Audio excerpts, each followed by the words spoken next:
Let's make some Sunday dinner. I already cleaned the chicken and now I'm just draining the excess water and I'm going in with some green seasoning. Sometimes I do my own, sometimes I use a store-bought one.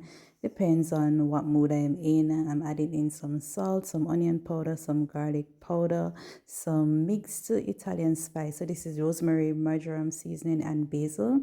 Then I added some black pepper to this mix as well and a little touch of browning for a little color.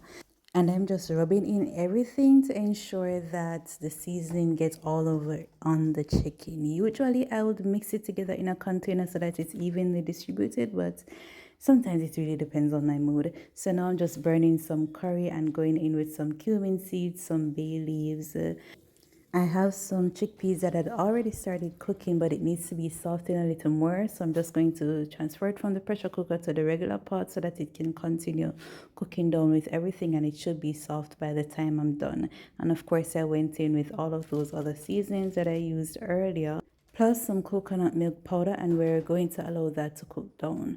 Now this is the chicken ready to go into the oven for some grilling, and we're adding the extra juices over the top. I'm cutting up some sweet peppers, some garlic and some onion to add to the chickpea when it is cooking down to bring up back the little flavors within it.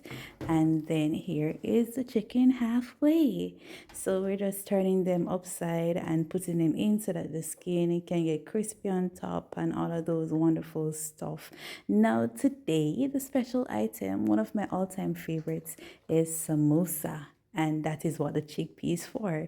So I kind of do a little wrong thing in this step, but it still turned out right. So it's just flour, water, oil, salt, some cumin seeds, add some cornstarch and water mixture to thicken up the chickpea gravy, and now we're having some coconut water from a little break because we finally got a little break and we're back at it again. This is the chickpea all cooked. We need it to cool before we can put it in the thing, so of course we're crushing it a little smaller.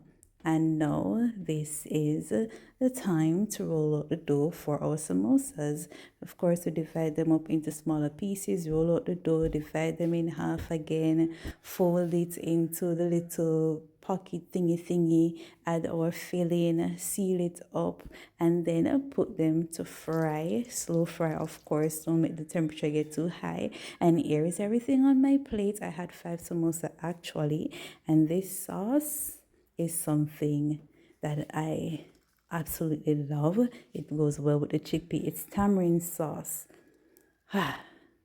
And there is my meal for the Sunday.